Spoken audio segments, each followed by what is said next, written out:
నమస్కారం అండి. ఈనాటి కమ్మని కథ పేరు ఊహించి ఆశించవద్దు. వినిపిస్తున్నది మీ విజయభాస్కర్. ఇతరుల పట్ల ఊహలనేవి ఇతరుల నుండి ప్రయోజనాలను ఆశించడం వలన ఇతరుల జీవితంలోకి వారి పనులలోకి చొరబడే కల్పించుకునే తత్వం వల్ల కలుగుతాయి.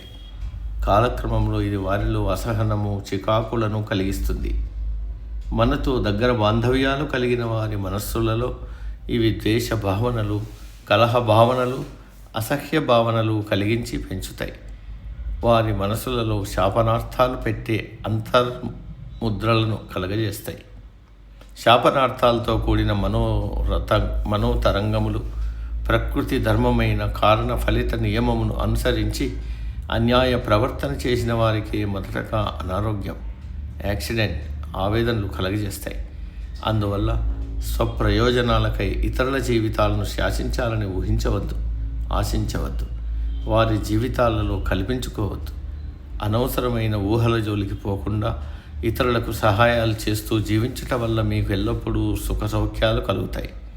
ధ్యాన యోగ సాధన ద్వారా ప్రకృతి ధర్మాన్ని గురించిన జ్ఞానమును, స్థిరమైన వ్యక్తిత్వాన్ని పొందండి. జీవితాన్ని గెలవండి.